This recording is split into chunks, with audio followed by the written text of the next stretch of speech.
संसार में रहने की विद्या क्या है, इस बारे में सुनते हैं पूज्य स्वामी राम सुखदास जी महाराज की प्रवचन। वे कहते हैं, वास्तव में अभिमान और ममता का त्याग कठिन है, परंतु एक बात आपको बताई जाती है, भाई बहन अपने अपने घरों में उसका अनुष्ठान करें, उसके अनुसार जीवन बनाएं, तो बड़ी सुगमता से अभिमान और ममता का त्याग हो सकता है। घरों में प्रायः दो बातों को लेकर लड़ाई होती है, काम धंधा तो तुम करो और चीज वस्तु मैं लूं, आराम आदर सत्कार सब कुछ मुझे मिले, काम धंधा और खर्च तुम करो। इन बातों को लेकर खटपट चलती है।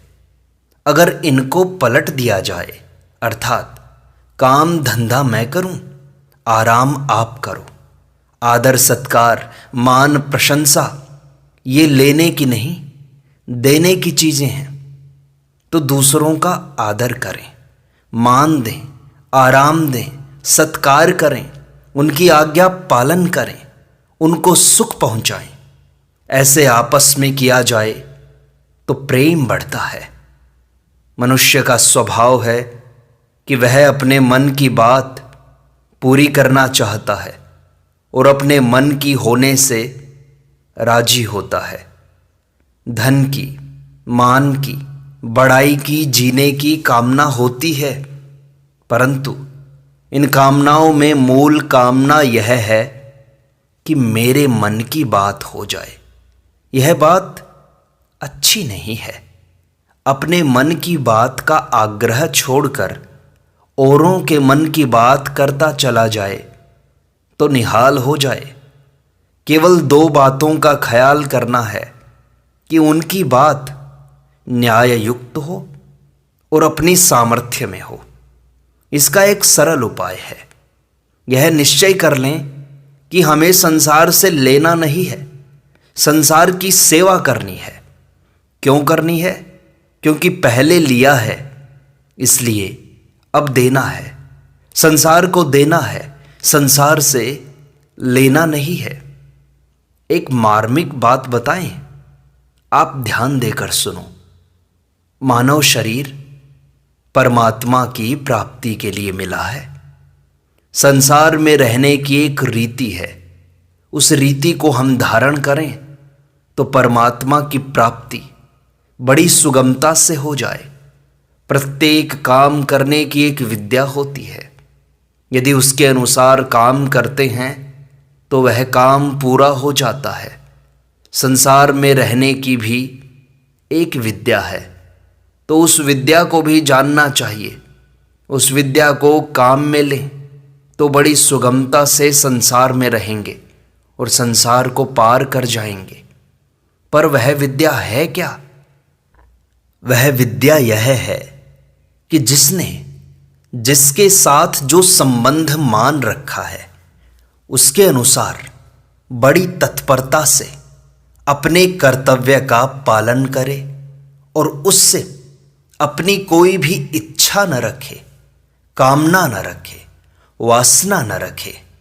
अपने को लेना नहीं है, बस देना है। यह शरीर है संसार से सुख लेने के लिए नहीं, संसार को सुख देने के लिए। एही तन कर फल विषय न भाई।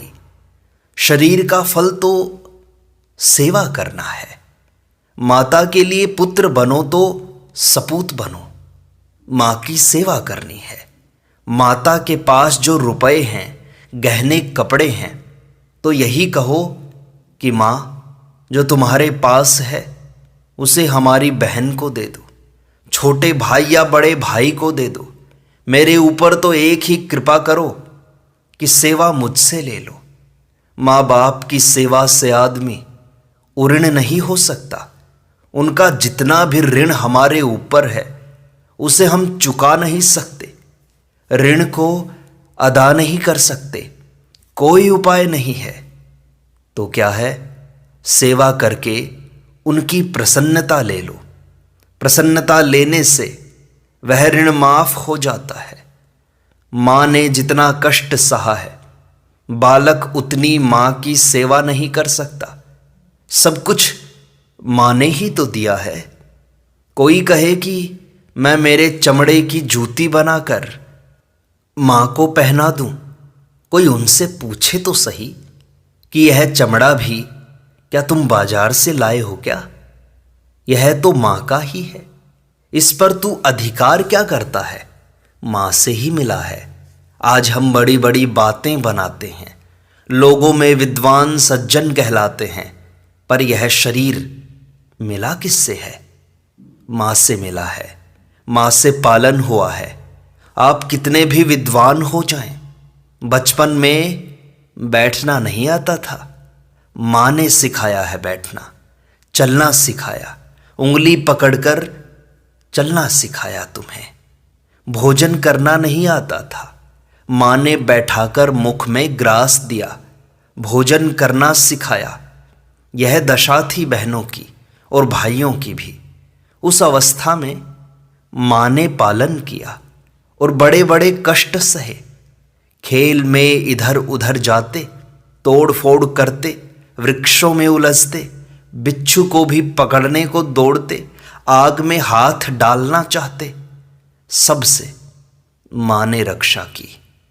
अब ऐसा देखकर मन खराब होता है। उस समय होश नहीं था कि हम खेल कहाँ रहे हैं, कचरे में खेल रहे हैं या बालू रेत में। अब हमें ऐसा नहीं लगता, कुछ भी नहीं। ये सब जान माँ ने कराया, बड़ी विलक्षणता से तुम्हारा पालन किया है। कभी कभी भाई लोग अभिमान में आकर कह देते हैं कि क्या बड़ी बात है। उनसे मैं कहता हूँ कि बच्चे को 2 दिन गोद में रखकर तो देखो। माँ में मातृत्व शक्ति है, तब हमारा पालन हुआ। इसलिए जितनी अपनी सामर्थ्य हो माँ बाप की सेवा करो। जो नहीं जानते कृपा करके उन्हें समझाओ कि बड़ों का आदर करो। जो माँ बाप का आदर नहीं करते उनका भगवान भी आदर नहीं करते, कोई उनका विश्वास नहीं करते, क्योंकि जो माँ बाप का नहीं वह किसका होगा? माँ बाप की सेवा करने से भगवान राजी होते हैं, आज्ञा पालन करने से सिद्धि प्राप्त होती है, अर्थात परमात्मा की प्राप्ति होती है। इस कारण भाई बहनों को आज्ञा पालन करनी चाहिए। आज्ञा पालन से क्या होगा? कोई पूछे तो उनकी सेवा होगी और हम अहंकार से रहित हो जाएंगे। वस्तुओं से, उनकी सेवा करने से निर्मम हो जाएंगे। जितनी जितनी चीज़ों को सेवा में लगा देंगे उतनी ही उनसे ममता दूर हो जाएगी, और जितना परिश्रम करोगे उतना अपना अहंकार नष्ट हो जाएगा। आराम बुद्धि और अपने में बड़प्पन का अहंकार ये पतन करने वाले हैं। संसार की सेवा करते करते अभिमान को सुगमता से दूर कर सकते हो।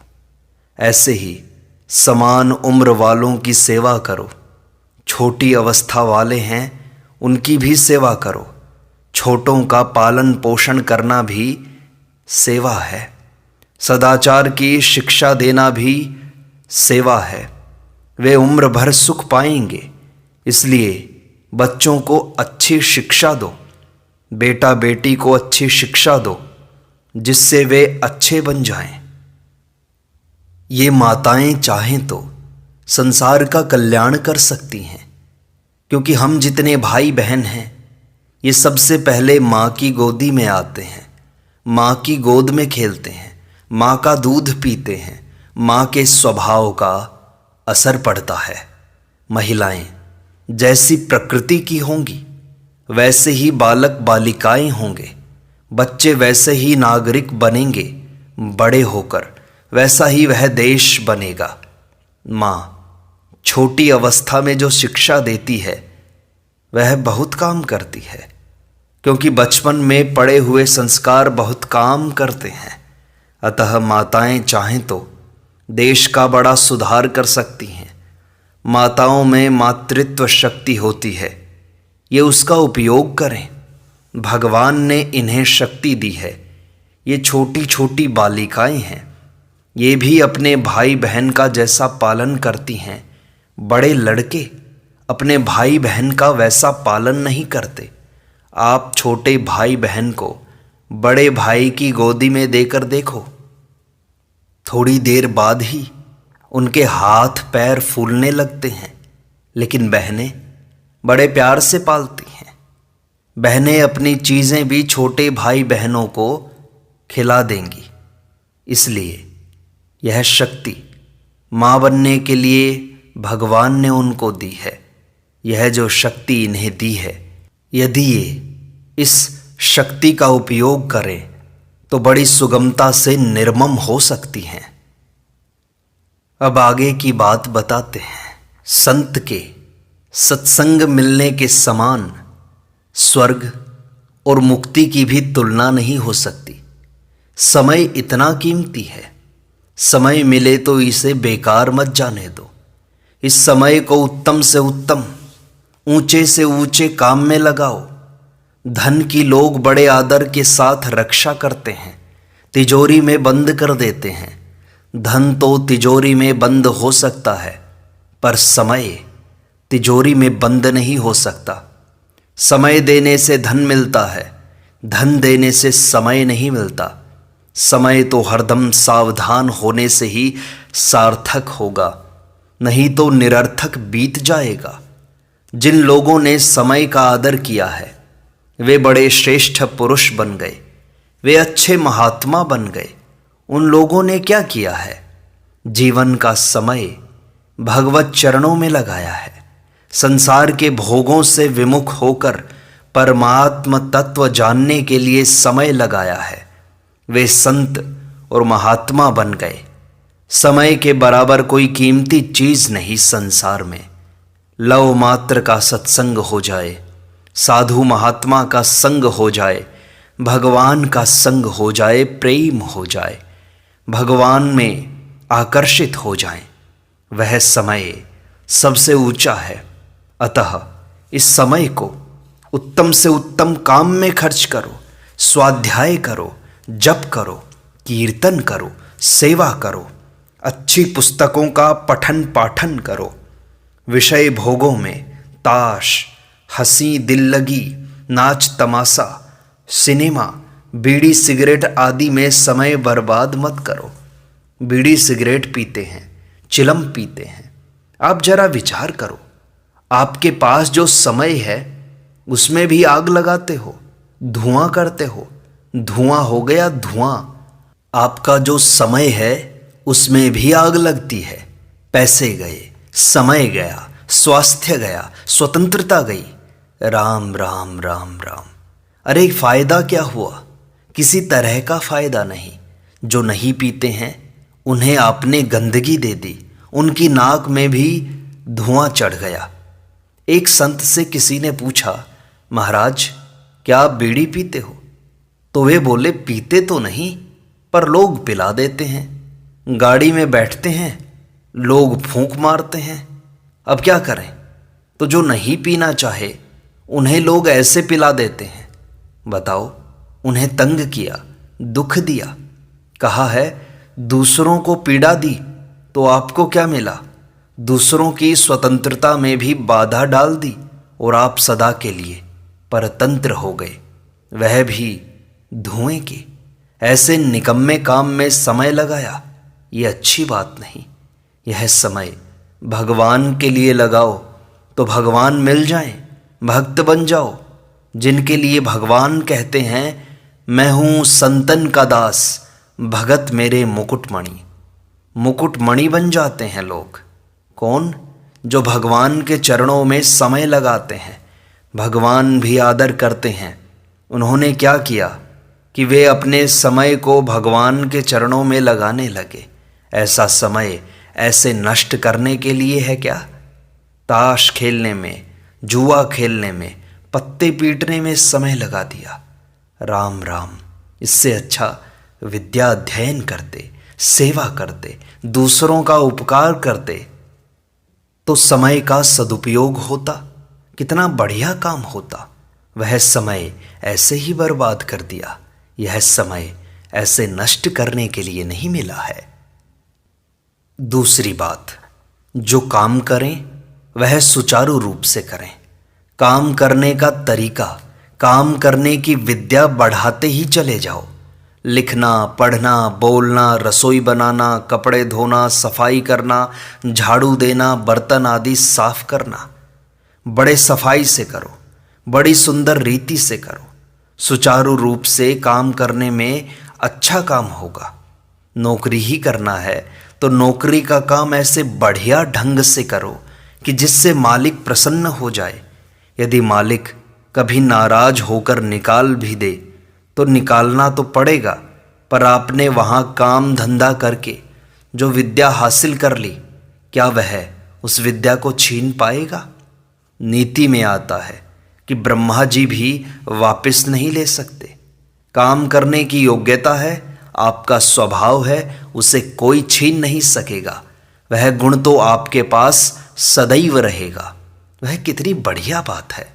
थोड़े समय में, थोड़े खर्चे में बढ़िया काम हो जाए, ऐसा स्वभाव बनाओ जो सब लोग खुश हो जाएं, प्रसन्न हो जाएं। गृहस्थों में ऐसी बातें हमने सुनी है। जो माताएं बहनें चीज़ें अच्छी बनाती हैं उनका सब आदर करते हैं, पर इस बात का अभिमान नहीं करना चाहिए। अभिमान तो पतन करने वाला होता है। निर्ममो निरहंकारः, अहंकार तो छोड़ना है हमें। अरे काम धंधा करके फिर उससे भी अहंकार कर लो। इसलिए सुंदर रीति से काम करो, सुचारू रूप से काम करो। मान बड़ाई के लिए नहीं, रुपए पैसों के लिए नहीं, वाहवाही के लिए नहीं, अपना अंतःकरण शुद्ध करने के लिए, निर्मल करने के लिए, जिससे भगवान में प्रेम बढ़े। प्रेम बढ़ाने के लिए काम धंधा करो, सेवा करो। काम में चातुर्य बढ़ाने से आपकी मांग हो जाएगी। तीसरी बात, व्यक्तिगत खर्चा कम करो, दान पुण्य करो, बड़े बूढ़ों की रक्षा करो, दीनों की रक्षा करो, अभावग्रस्तों को दो, सेवा करो। पर अपने शरीर के निर्वाह के लिए साधारण वस्त्र, साधारण भोजन, साधारण मकान, उससे अपना निर्वाह करो। भाई बहन सबके लिए यह बड़े काम की बात है। जो खर्चीला जीवन बना लेता है वह पराधीन हो जाता है। खर्चा कम करना तो हाथ की बात है और ज़्यादा पैदा करना हाथ की बात नहीं। आजकल लोग खर्चा तो करते हैं ज़्यादा और पैसा कमाने के लिए, धन कमाने के लिए सहारा लेते हैं झूठ कपट, बेईमानी, धोखेबाजी, विश्वासघात का। इससे क्या अधिक कमा लेते हैं? अधिक कमा लें, यह हाथ की बात नहीं। खर्चा कम करना हाथ की बात है। जो हाथ की बात है उसे करते नहीं, और जो हाथ की नहीं है वह होती नहीं। दुख पाते रहते हैं उम्र भर। इस बात को समझ लें कि भाई अपने व्यक्तिगत कम खर्चे से ही काम चला सकते हैं। बढ़िया से बढ़िया माल खा लो और चाहे साधारण दाल रोटी खा लो, निर्वाह हो जाएगा। यदि शरीर बीमार है तो दवाई ले लो। निर्वाह की दृष्टि से तो कोई बात नहीं, परंतु स्वाद और शौकीनी की दृष्टि ठीक नहीं है। यह बहुत बड़ी गलती है। इससे बचने के लिए, स्वतंत्र जीवन बिताने के लिए खर्चा कम करो। एक साधक ने महाराज जी से पूछा, महाराज जी आपको पता नहीं, आजकल झूठ कपट के बिना निर्वाह नहीं हो सकता। कानून ऐसा बन गया, संसार ऐसा हो गया, इसलिए इसके बिना काम नहीं चलता। तो महाराज जी ने कहा, अच्छा भाई ठीक है, काम चलाओ। कितने दिन चलाओगे? 20 वर्ष, 50 वर्ष, 100 वर्ष, कितने दिन चलाओगे? इतना तो समय ही नहीं मिलता। अरे महाराज, अगर हम कमाएंगे नहीं तो मर जाएंगे, ऐसे नहीं कमाएंगे तो क्या हर्ज है भाई? आज बिना पाप के मर जाओ, बाद में भी मरना तो है ही। साथ में पाप की गठरी बांधकर क्या करोगे? अरे भाई, बिना पाप ही मर जाओ, क्या हर्ज है? पाप करने के लिए मानव शरीर मिला है क्या? पाप नहीं करेंगे, अन्याय नहीं करेंगे तो भगवान की तरफ बढ़ेंगे। इस प्रकार का निश्चय करके बहुत से लोगों ने मुक्ति पाई है। भाई, समय अच्छे काम में लगाओ, उत्तम काम करो, नीचा काम मत करो। हर भाई बहन को चाहिए कि पाप न करें, अंतःकरण को मैला न करें। सज्जनों, अंतःकरण को निर्मल रखो, यह जीवन पवित्र हो जाए, ऐसा अंतःकरण कर लो। इसीलिए यह मानव शरीर मिला है। अतः उत्तम से उत्तम काम में लगे रहना है, अन्यायपूर्वक काम नहीं करना है, ईमानदारी से अपना जीवन निर्वाह कर लेना है। आजकल तो माँ बाप बच्चों को व्यसन सिखाते हैं, खेल खेलना सिखाते हैं, चाय पिलाते हैं। छोटे छोटे लड़कों को आजकल के बच्चे दूध नहीं पी सकते, मलाई आ जाए तो घृणा करते हैं। बड़े आश्चर्य की बात है। ऐसे आप लोग बाल बच्चों को व्यसन मत सिखाओ। कपड़े आदि बढ़िया फैशन वाले पहनाकर राजी होते हैं कि हमारे बच्चे ठीक हो रहे हैं। अरे, उनकी आदत बिगड़ रही है बेचारों की। इसलिए सादगी रखो, अपने में भी सादगी, बाल बच्चों में भी सादगी। अच्छे ढंग से काम कराओ, उत्साह रखो, काम धंधा ठीक कराओ, बाल बच्चों से भी काम कराओ। आपके घर नौकर है, नौकर रखने की ज़रूरत है तो रखो। नौकर रखकर नौकरों के वशीभूत मत हो जाओ। नौकर बढ़िया काम नहीं करेगा, आपको भी सब काम करना आना चाहिए।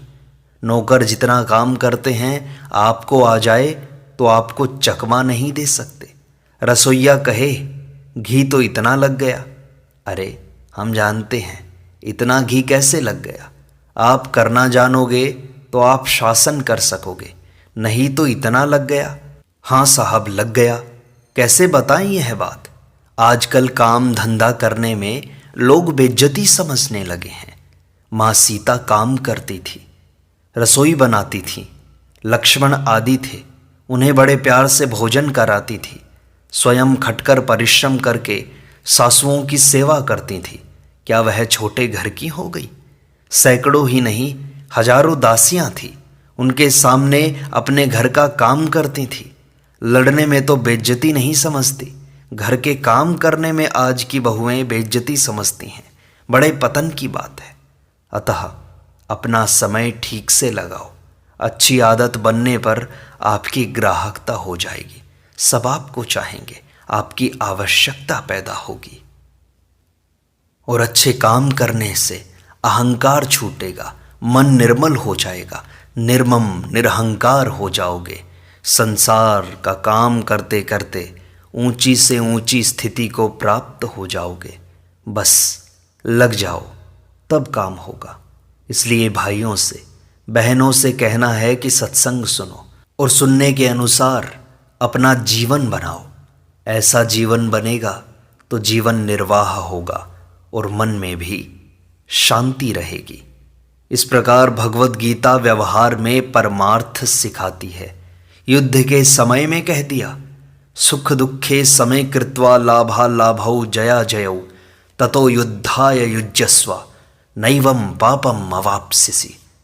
युद्ध से परमात्मा की प्राप्ति हो जाए, काम को भगवान का समझो, उत्साह से करो। सेवा करने वाला पवित्र हो जाता है। भगवान का भजन हरदम करते रहो, जिससे सद्बुद्धि कायम रहे, भगवान की याद बनी रहे। नारायण नारायण नारायण।